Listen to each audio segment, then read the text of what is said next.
पुंडलिक वरधारी विठ्ठल श्री ज्ञानदेव तुकाराम पंढरीनाथ भगवान की जय। माऊली ज्ञानेश्वर महाराज की जय। जगद्गुरु तुकाराम महाराज की जय। श्री संत रविदास महाराज की जय। सब संतन की जय। तरी कीर्तनाचे आणि नटनाचे नासिले व्यवसाय प्रायश्चित्ताचे, हे नामची नाही पापाची ऐसे की। प्रस्तुत प्रवचन रूपी सेवेकरता निवडलेली उभी ज्ञानियांची राजे, योग्यांची माऊली, साधकांचा मायबाप, अनाथाची माय, वैष्णवांच्या अग्रगणित अनेक विशेषणांनी युक्त असणारे अलंकापूर निवासी श्री संत ज्ञानोबाराय आणि ज्ञानोबारायांच्या ज्ञानेश्वरी मधील ही ओवी आज आपल्या समोर या प्रवचन रूपी माला या उपक्रमामध्ये सादर करत आहे। या ओवीच्या माध्यमातून ज्ञानोबाराय याची यावत भूतलावरती जो जीव जन्माला आला त्याला नामाचं महत्व सांग। जन्माला तर अनेक आलेत, चार पायाचे आलेत, पाण्यात राहणारे आलेत, जमिनीवर सरपटणारे आलेत, झाडावरती बसणारे आलेत, आकाशामध्ये भ्रमण करणारे आलेत, गोठ्यात राहणारे आहेत, जंगलात राहणारे आहेत, पण त्यांना महत्व नाही। महत्व कुणाला आहे? ज्यांना दोन हात आहेत, दोन पाय आहेत, दोन डोळे आहेत, दोन हात आहेत, एक नाक आहे, दोन कान आहे, त्यांना नामाचं का नामाचं महत्व आहे? कारण आज कलियुगामध्ये जर आपल्याला आपला उद्धार करून घ्यायचा असेल तर ते फक्त एकच आहे, नामसंकीर्तन साधन पैसुपे, जळतील पापे झटमानते। आपण जेवढं नाम या ठिकाणी घेऊ, जेवढं नामाचं चिंतन आपण या ठिकाणी करू, तेवढ्या नामाच्या चिंतनामुळे आपण या बहुरूपी सागरातून निश्चित तरुण जाऊ, असं ज्ञानोबाराय सांगतात। तरी कीर्तनाचे मग का हो, नामाचंच साधन का सांगितलं? कलियुग आहे, साधन बरेच आहेत। योगाच्या मार्गाने जायचं म्हणलं तर योग सुद्धा साधनच आहे। ज्ञानोबाराय म्हणजे योग सुद्धा साधन आहे, पण योगाची वाटा जे निघाले गा सुभटा, त्या दुःखाचा जे सेल वाटा भागा। तुम्ही योगाच्या वाटेने जाताल तर आपल्या पदरात काय येणार आहे? दुःख येईल। तुम्ही नाना तीर्थाचं भ्रमण कराल त्यालाही उपयोग नाही। मग एकच साधन आहे, नामाच्या चिंतनी 12 वाट्या पडतील। नामाच्या मुळे काय होतं? नामामुळे आपल्या सर्वांगाचा त्या ठिकाणी आणि विकास होतो आणि नामामुळे आपल्या जीवनामध्ये आपण बहुरूपी सागरातून निश्चित तरुण जाऊ शकतो। कारण संसार रूपी सागरामध्ये जन्माला आल्याच्या नंतर दुःख हे ओतप्रोत भरले आहे। तुम्हाला साधू संतांचे जर प्रमाणच पाहिजे झाले तर सर्वांच्या परिचित प्रमाण आहेत, सर्वांच्या पाठांतरातील प्रमाण आहेत। दुःख बांधवडी आहे हा संसार, सुखाचा विचार नाही कुठे, किंवा ठाऊकची आहे संसार दुःखाचा वगैरे वगैरे। संसार दुःख मूळ चहूकडे इंगळ, विश्रांती नाही कुठे, रात्रंदिवस आहे का नाही। ढेकणाच्या बाजी सुखाची कल्पना कसं काय होत? समजा जर एखादा पाहुणा जर एखाद्याच्या घरी आला, सदग्रस्ताच्या घरी जर एखादा पाहुणा आला, त्या पाहुण्याने त्या पाहुण्यांचा पाहुणचार केला आणि पाहुणचार केल्याच्या नंतर जेवण वगैरे झालं आणि रात्री झोपायच्या वेळेला घरातील मालक त्या पाहुण्याला म्हटले, पाहुणे तुम्ही या बेडवरती झोपा, या पलंगावरती झोपा आणि आम्ही सगळे बाहेर। का? कारण त्या मालकाला माहितीये की आपल्या घरामध्ये ढेकणं झालं आणि आपल्या घरात ढेकणं झाल्यामुळे आपण 3 महिन्यापासून बाहेर झोपतो।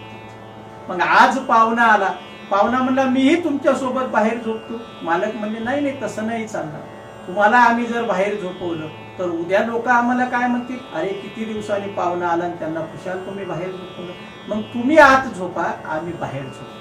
पाहुण्याला बेडवरती झोपायला दिलं, हे सगळे घराच्या बाहेर गेले, बाहेरून दरवाजा लावून घेतला। आता मला सांगा, तो ढेकणाच्या बाजेवर झोपलाय, रात्रभर त्याला झोप लागेल का?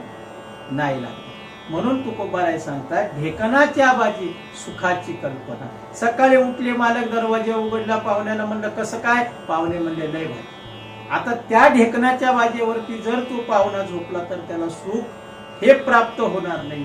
तसं तुम्हाला आम्हाला जर सुख प्राप्त करून घ्यायचं असेल तर आपल्याला फक्त एकच कारण आहे आणि एकच मार्ग आहे, तो म्हणजे नामाचा. मग तुम्ही म्हणता महाराज नाम नाम घ्या नाम घ्या नाम घ्या सगळे सांगतात, या नामामुळे फायदा तरी काय होतो? नामामुळे फायदा एवढा आहे की तुमचं जन्म आणि मरण ह्या दोन्ही गोष्टीतून तुम्ही अलगद बाजूला आहे का नाही. मनवून शरण जावे सर्व भावे देवासी, पहा उतरील पार भव दुस्तर नदीचं. किंवा तुम्ही पहा जन्माला यायच्या आधी मनुष्य ज्या वेळेला आईच्या उदरामध्ये असतो त्यावेळेला तो येण्याच्या आधी एकंदरीत 4 सोहळे सांगितले. एक जन्माचा सोहळा आहे, एक मृत्यूचा सोहळा आहे, एक विवाह सोहळा आहे आणि एक शेवटच्या वेळेला जो काय असतो तो पुण्यतिथी म्हणा किंवा वर्ष श्राद्ध म्हणा हा सोहळा. मग तिन्ही सोहळे आपल्याला चुकवता येत नाही. एखादा सोहळा आपण विवाहाचा नक्की चुकू शकतो, तो ज्याचा त्याचा प्रश्न आहे. पण सोहळा हे ठरलेलं आहे, कारण ज्ञानोबारांची ओवी आहे, देहाची या गावा आलिया जन्म मृत्यूची या सोहळिया ना मनोची नये धनंजया जिया करी. कोणीही असला तरी त्याला यावाच लागेल आणि कोणीही असला तरी त्याला जावाच लागेल. कारण कसं आहे, जन्माला यायला सुद्धा 3 गोष्टी अवलंबून, जन्माला येण्यासाठी सुद्धा 3 गोष्टी अवलंबून आहेत. एक आहे पाप, दुसरा आहे पुण्य आणि तिसरा आहे कर्म. तुमचं पाप पुण्य जर समसमान असेल तर तुम्ही निश्चित मनुष्य जन्माला येऊ शकता. कारण जन्म घेणे लागे पाप पुण्य करून जन्मा येतो प्राणी. किंवा वासना जर तुमची आधीच्या जन्मामध्ये जर वासना जर त्या कुठल्या एखाद्या गोष्टीमध्ये गुंतलेली असेल तर त्या वासनेसाठी सुद्धा तुम्हाला जन्म घ्यावा लागतो. जन्म घेणे लागे वासनेच्या असेल. मग 3 गोष्टी पाहिजेत, एक पाप, दुसरं पुण्य आणि तिसरं कर्म. कर्म कुणाला चुकलं, कर्म आहे ते तुमचं जे मागच्या जन्माचं जे कर्म आहे त्या कर्मानुसार तुम्हाला या जन्मामध्ये आणि मनुष्य लोक प्राप्त होऊ शकतो. मग तुमचं कर्म कुणालाच चुकलं. अगदी प्रभू रामचंद्राचा जरी विचार केला तरी 14 वर्षाचा वनवास त्यांच्या नशिबात होता, ते त्यांच्या कर्मामध्ये होता आहे का नाही. कर्म घेती झोली संचिता पुढे काही न चले, पहा कृष्णाचे वैभव बंदी शाळे बसू. 4 पुत्र राजा दशरथा अंतकाळी एकही नव्हता. म्हणजे कर्म आहे, तुम्ही जे कर्म कराल ते तुमच्या वाटेला भोगायला येणार आहे. केले कर्म झाले त्याची भोगा आली, उपजले मेले ऐसे किती, नाथ महाराज हरिपाठामध्ये सांगतात. म्हणून आपल्याला या सगळ्यातून जर सुटायचं असेल तर आपल्याला काय करावं लागेल, नाम घ्यावं लागेल. मग कुणाचं नाव? आता तुम्ही प्रश्न करताल महाराज जगामध्ये जर विचार करायचा झाला तर 33 कोटी देव सांगितले, मग आम्ही कुणाचं नाव घ्यायचा? जो ज्याचा त्याचा विषय आहे. प्रत्येकाला जो देव आवडेल त्याने कुठल्या ना कुठल्या देवाचं नाम घेणं हे अतिशय गरजेचं आहे. मग आता आमचा विचार केला तर आम्ही सरळ म्हणतो, तुकोबाराय म्हणतात, एक धरीला चित्ती आम्ही रखुमाईचा. आम्ही कुणाचं स्मरण करतोय, आम्ही कुणाचं नाव घेतोय, एक गाऊ आम्ही विठोबाचे ना, आम्ही सरळ पांडुरंग परमात्म्याचं नाव घेतोय. आणि तुम्ही देखील कुणाचं ना कुणाची जरी भक्ती करत असेल, एखादा खंडोबाची भक्ती करत असेल, एखादा भगवान शंकराची भक्ती करत असेल, एखादा साईबाबांची भक्ती करत असेल, अनेक देवांची जरी कोणी भक्ती करत असेल तरी काही हरकत नाही. पण आपल्याला या भवरूपी सागरातून जर तरुण जायचं असेल तर आपल्याला नामाशिवाय पर्याय नाही. आणि नाम घेण्यासाठी आपल्याला काय करावं लागेल तर संतांची संगती करा. ते ज्ञान पैगा बरवे जरी मनी हाती आणावे तरी संताय भजावे सर्वस्वी.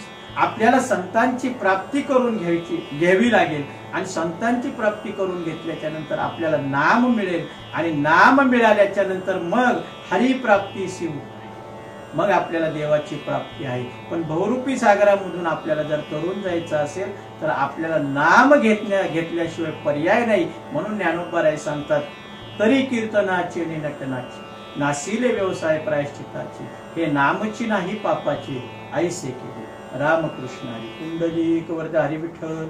श्री ज्ञानदेव तुकाराम पंढरीनाथ भगवान की जय. माऊली ज्ञानेश्वर महाराज की जय. रामकृष्ण हरी.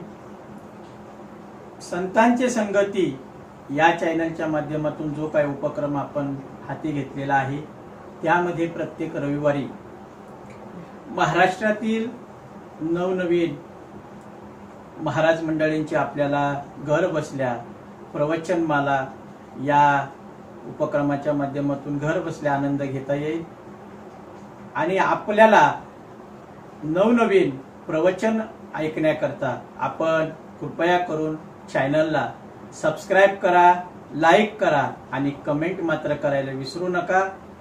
रामकृष्ण.